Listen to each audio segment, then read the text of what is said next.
Hello and welcome to Froch on Fighting with me, Carl the Cobra Froch, former unified super middleweight world boxing champion and International Boxing Hall of Famer. And I'm Rachel Froch. Don't forget to like, share and subscribe to this channel. This episode is brought to you by Cobra Casino. So we've got some exciting news to share with everyone. Froch on Fighting is now on Spotify.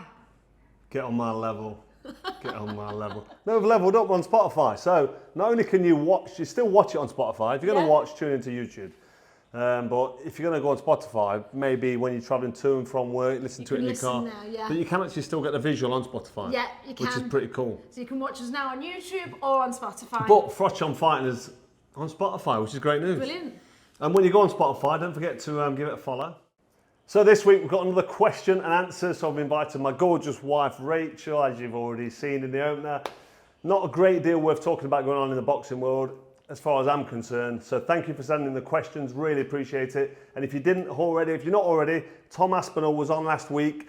It's been received really well. Everyone's loved it. The baddest man on the planet, apparently. Obviously, me aside. But Tom Aspinall was on. If you've not seen it, give it a look. It was brilliant. I'm dipping my toe in the MMA world. I'm enjoying watching the fights as well. But anyway, we've got a Q&A for you. We have, right. So the first question. This is from Dominic Topless. Dominic Topless. Yeah. He's an old school. The producer picks these questions out at random, the good questions. Dominic Topless has been around for years. I don't want to see the questions beforehand. I just like to do them off the cuff. Organically, yeah. But no, big shout out to Dominic Topless for being an original, an OG Cobra fan. Nice one, Dom.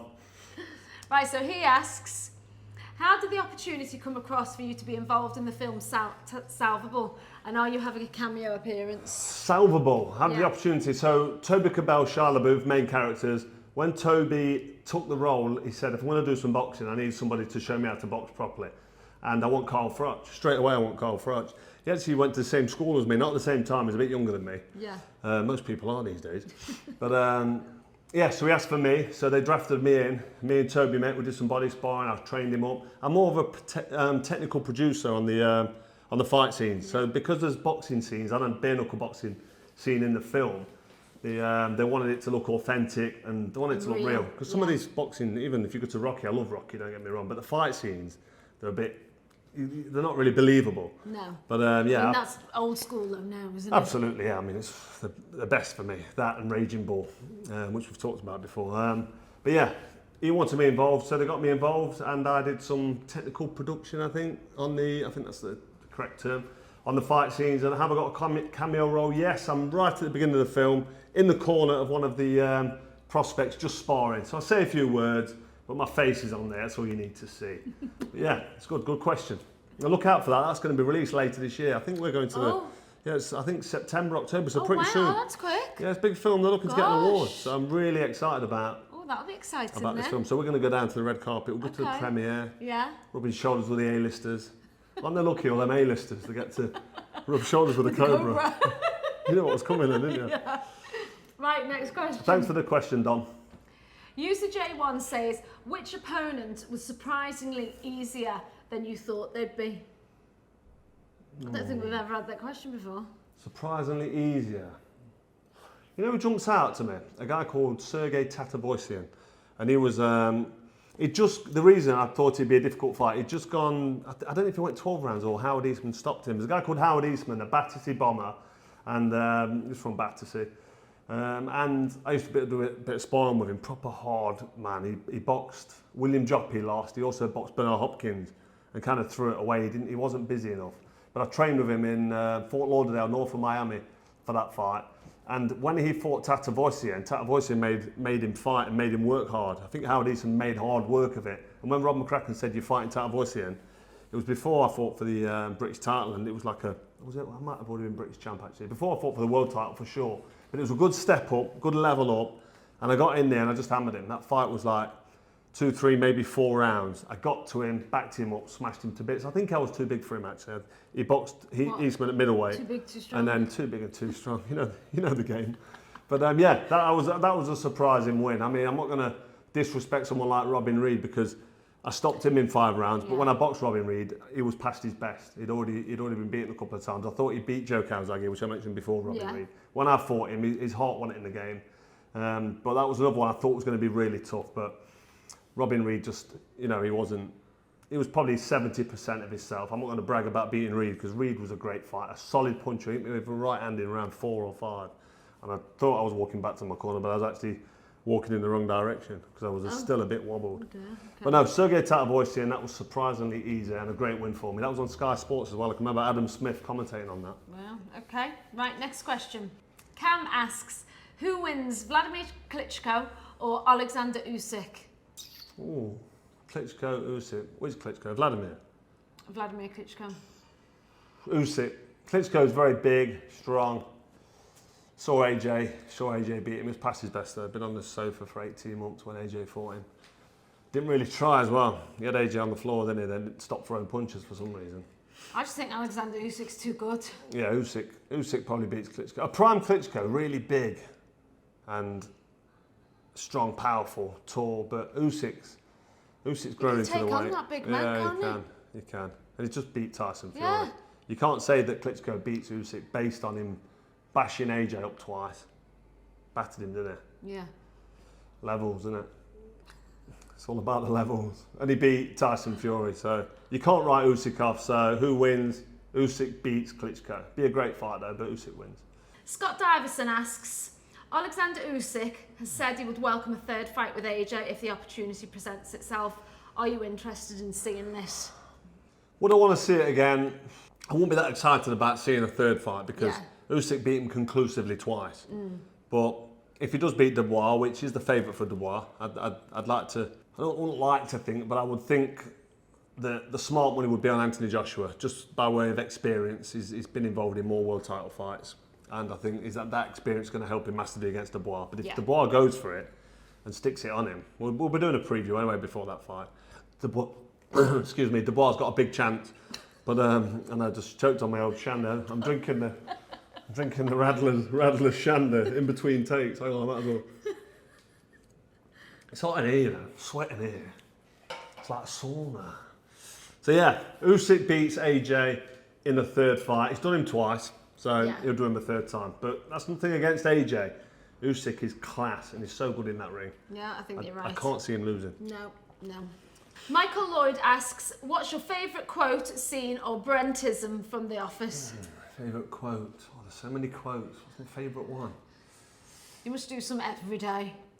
I don't. Yes, you do. No, I don't. Every day. It's like, oh, here we go. Not every day. I couldn't even think of any of it. You know, when I was chatting to that geezer on that boat, I was like, what's the quote? Oh, yes, you did. You went, what is it? Shandy. El Vino did flow. Oh, whatever. El Vino did flow. I love that one. Favourite quote? There's too many, but I like this one. I like to think of myself as a boss first. Hang on. A friend first. I like to think of myself as a friend first and a boss second. And then he goes, probably an entertainer third. And he looks at that as if to say, get the guitar. That's not the song-time quote, but no. Mine lager, Finch's lager, Gareth's lager, sometimes cider. So different drinks for different. And what's the old Bunsen burner? That's another quote. I've seen that one a few times. Yeah. She's bored already, look. Although P uses it, what's the buns, doesn't she? All my kids are doing that now. Yeah. When they want something. Can't beat the Brent Master General. Bugsy Turner asks, after Derek Chisora has hinted at fighting Tony Bellew, are you interested in that fight and who would win? Who's Bellew fighting? No, and Derek Chisora has hinted at a fight with Tony Bellew. They won't fight each other. Bellew likes him too much. No. Chisora's borderline, like, poorly. Getting smashed in the head too much. It's not healthy. I think he needs to retire, but you don't want anyone to tell him to retire. No. So I'm telling you, Derek Chisora, retire. You've took too many punches to the head. It's not good for your health. But anyway. He's got a family though. Tony Bellew will not punch Derek Chisora in the face. No. So that fight won't happen. No, Tony loves Chisora. So Chisora might have mentioned it. They might be thinking, can we get the fight? Could it work in Saudi? Could there be a little deal? Okay. I'll just be honest, it could be a little bit of a could be a bit of a scam going on. But I can't see Tony Bellew punching Chisora in the head, no. And Chisora can probably... unless it's a bit staged. That's what I'm saying. Scam if it's staged. Oh, okay.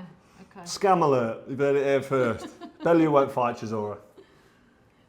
Elliot Cottingham says, big up the Cobra. Obviously. Carl, is there any fighter in your weight class that you wouldn't want to get in the ring with, past or present fighters included? No. Any fighter I wouldn't want to get in the ring with. I'd fight anyone. Even the fabulous Fort era, Hagler, Hearns, Leonard, Duran. Get in with any of them. I mean, I'm not going to say, no, I don't want to fight him. Can you think of anyone? What about Andre Ward again? Yeah, all right. You'd have to bring that up for. No one. Would you want to fight? There's for nobody a I'm second scared time? of fighting. The wife goes, what about Andre Ward? I actually wanted to fight him, didn't I, at the City Ground. Yeah. I didn't want to come back. No, there's nobody that actually, to answer the question, there's nobody that I would say I wouldn't want to fight him. Probably Mike Tyson, but it's too big for me. But anyone in my weight division, I'd back myself to beat anybody I Yeah. fancy. You can have a I'd go. fancy a rematch with Andre Ward when it was going to happen. I was trying to get him over to Nottingham. Yeah. And he didn't want to come. He didn't want that smoke. Right, so next question. Old Turtle asks, what's happening with Conor Benn? Will he ever fight in the UK ring again? It's been over 2 years now and Eddie Hearn never speaks about him. Old Turtle. Hello, Old Turtle. So, Conor Benn, very disappointing, really. Yeah. Potentially a really good talent. He's got the name, Nigel Benn's son. And nothing's happening. Was hoping to get the Chris Eubank Jr. Conor Benn fight. That Yeah. never happened. He's obviously had all this hoo-ha with a failed drugs test, which everyone's now sick of hearing. 2 years is a long time. Yeah. So he's not fought at all Yeah, in that period? he's boxed in America a couple of times. Right, hasn't it? okay. But no one really got to see it. It's against nobody really worth talking about name-wise. He needs to be building his career up in Britain, building a name up and fighting people. And I want him to fight for a British title and build on, but he wants to go straight in for either a money fight with Eubank Jr. or a world title fight with somebody. But it's not happening.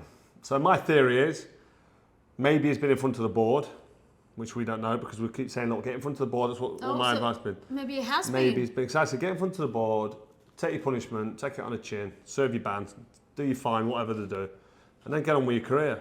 So maybe he's gone in front of the board. Maybe he's had the hearing, and maybe he's serving his ban now, and they've not gone public with it. Hopefully, I mean, if he's kept it quiet, he's kept it quiet. So it's his prerogative. But if he all of a sudden comes out now in 6 months or whatever, because they might do time already served. He's been out the ring for so long. Yeah, sometimes they do So that, don't they? maybe that's it. But Eddie Hearn's not talking about him now. I mean, I'm sure Eddie's not going to turn his back on him and just say, that's it. No. I'm not working with you. So It's a bit strange though, you think? yeah, it's Maybe gone you're quiet. right. But there's nothing gone off. So maybe he's serving his ban. Maybe he's seen the board. And that's just my opinion. That's just what I think. But I would like to see Conor Benn in the ring. He's a good talent. Yeah. He's a strong kid. He's got fast hands. He's exciting. Every time he gets in the ring, he tries to really go for his opponent, put it on him. So it's exciting. And he gets caught with shots. He's quite a novice pro. He's not got world champion written all over him. I'm not being critical for the sake of it. Yeah. He's not got any amateur experience at all. He's a professional and he's got no experience now as a pro for 2 years. Obviously, he's been in the ring against nobodies. But I want to see him out there fighting. Yeah. So maybe he's going to come back soon after serving a ban. I don't know. He's vanished. If you know, let me know in the comments, because I don't know. That's my theory. Glenn Bensley asks, if Tyson Fury loses again to Alexander Usyk in December, is that his career over with? Yes. I think it is. That's it. I think that's Final it. question, final answer. Is that it? Is that the final question? That's it. Final question. So if Final Tyson answer? Fury loses to Usyk again, after having a bit of a timeout to get over the defeat and then go for it like he said he is on social media now, he's really having a good training camp. At 36 years old, Yeah. struggles to do the weight. I've said before, he's slowing down. All the stats are leaning towards Tyson Fury being well past his best. Yeah. If he goes back in there now and earns another 50 million quid or whatever, ridiculous amount of money he's getting paid out in Saudi, and he gets beat, why is he's not going to fight again, is it? No, he doesn't have You to. don't does need he? any more money. You don't need to be getting punched in the head. No. Spend some time with your family Yeah. and turn it in. I think he will. Yeah. So if he loses to Usyk, I think that'll be the last we see of Tyson Fury. And he's had a fantastic career. He's been great for the sport, Definitely. but he's been brooked up twice by the main man. And he's in good company, isn't he? You can't complain. No, of course not. No. There's always someone to beat someone. You think who's going to beat Usyk? Well, if Usyk sticks around long enough, Someone will then beat him. yeah. Yeah, you're right. That's why I think if Usyk does the job, which I think he does, turn it in. Unless we get the third one with AJ. But he'll still put a can of whoop-ass on AJ. AJ can't beat Usyk. No. You can't beat him. It's impossible. Unless he takes a bat in the ring. And Usyk might pull out his samurai. Bit of a warrior, isn't he? He is, Bit of a warlord. Yeah. Is that it? No more questions? That's it, no more. We're both red hot, knackered, 10 to 12 here. Fucking sweating. It's like a sauna. It is actually like a sauna. So we're done. We've got the Q&A in. Hope you enjoyed it. That's it for another episode of Froch on Fighting. Don't forget to like, share and subscribe. Don't forget we're now on Spotify. That's great news. And we'll hopefully have some more boxing news to talk about next week. But we certainly will see you next week. We definitely will. What was that? That was so bad, sorry. I'm just so hard. That was too bad.